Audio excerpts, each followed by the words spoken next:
I grew up believing two things were true. One, Granny was always right, even when she was obviously wrong. And two, my family had the coolest stories ever. When I was 8, I was impressionable, and I really wanted my grandmother to like me, which made me the perfect audience member for the stories she'd tell me during weekend sleepovers at her place. So when Granny would say that my great-grandfather was a British spy trapped in Soviet Armenia, of course I believed her. Or when she would say that one of my ancestors discovered the tallest mountain in Australia and then got knighted by the Queen of England, of course I believed her then too. So then, when Granny would insist that dinner table manners were a matter of life or death, I didn't question it. Every dinner with Granny was a performance review. Don't chew too loudly, Kaylee. No elbows on the table, Kaylee. If I didn't set the table exactly the way that she learned how to set it, this very specific, foreign way, well, and let's just say, manners were never really my thing. I've never been able to sit properly. My legs are always doing something weird, and Granny would always get greatly offended whenever I would sit cross-legged at the dinner table. Even when I'd use the tablecloth to hide my legs, she always knew. Naturally, I was very happy to tell all the kids at school that I had blue blood, that nobility literally ran through my veins. No wonder I had no friends in the 3rd grade. But I wasn't really bragging. I was just so proud to come from a long line of people that were legendary, as far as I could tell anyways. Fast forward 2 decades later, I'm an adult now. I work in hospital administration, I go to school, I take the metro, I have a diabetic cat called Miller. And for my quarter life crisis, I became a storyteller on TikTok. Mostly awkward life moments, family stories, the occasional fact about squirrels. I still carry my family stories with me, but they're not that useful to me anymore. I don't think about them that much. They're not very useful for drafting emails for physicians or booking meetings from my dark hospital cubicle. That is, until one night 3 months ago, it's a random Thursday night in February, I'm at my mom's house for dinner, and she's setting the table, and she puts the knife on the wrong side of the plate. And my immediate thought is, oh no, the Queen of Bulgaria would be furious about this. Which, I guess raises a few questions. Bulgaria hasn't been a monarchy since the 1940s. We're not even Bulgarian, so why would that be my thought? Well, as it turns out, Granny was best friends with the exiled princess of Bulgaria, Princess Maria Luisa. They even spent 12 days together at the royal residence in Smuha in Alexandria. I'd always known about their friendship. Granny would pull out her big brown Alexandria scrapbook and she'd point at pictures of the two of them together. She'd say, oh, this is me and Maria Luisa, the princess, at the beach. Or she'd tell me all about how the royal family would peel their tomatoes before putting them in the salad, and she thought that was really weird. Weird, sure, but this was an ordinary fact to me. Do any of your grandmas knit? Yeah, well, my grandma had her own personal monarchy. So my mom puts the knife on the wrong side of the plate, and I post about it on TikTok thinking it's just a small story. Maybe 12 people will care. It gets hundreds of thousands of views.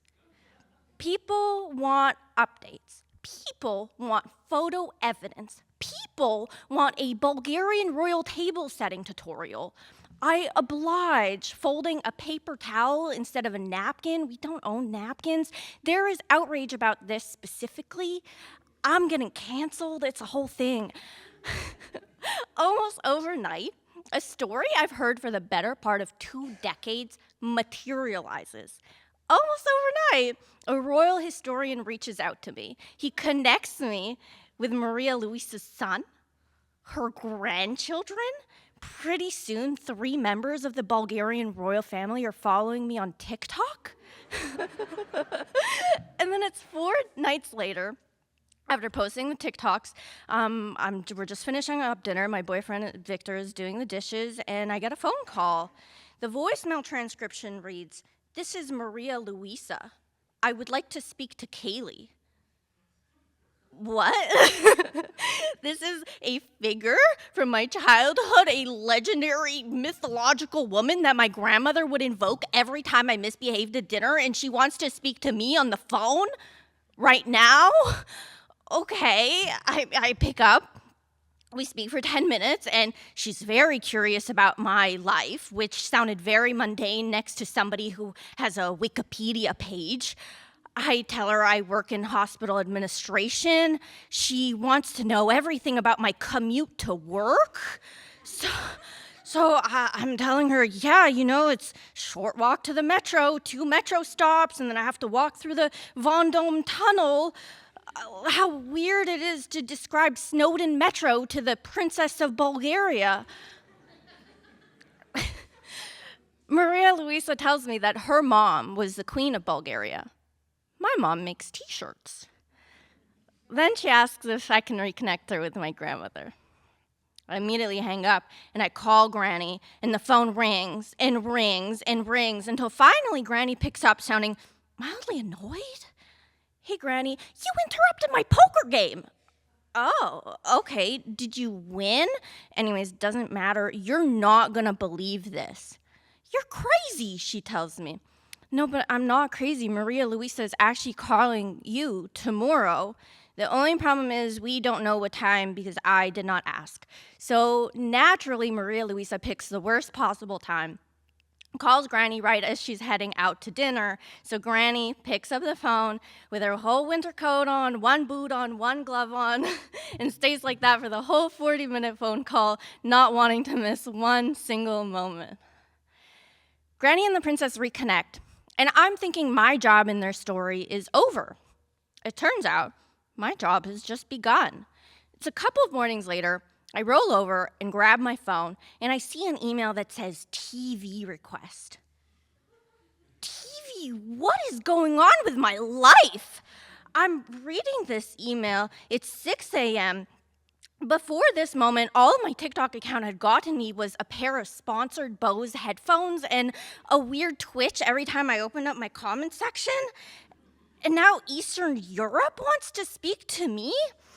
It's 6 a.m., I'm reading this email, my cat Miller is screaming at me for food, but now I'm screaming too, which is unfortunate for my poor boyfriend Victor, who's next to me and now is wide awake because I'm screaming over and over again, I'm gonna be on Bulgarian national TV, which, I guess is a weird thing to wake up to.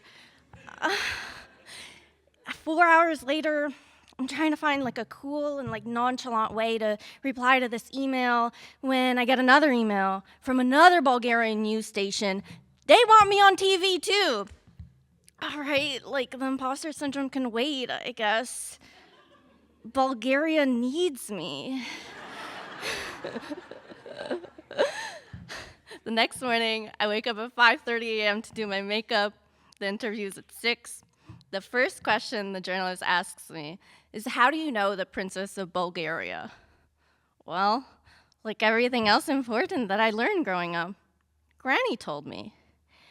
Granny could not figure out why thousands of people cared so much.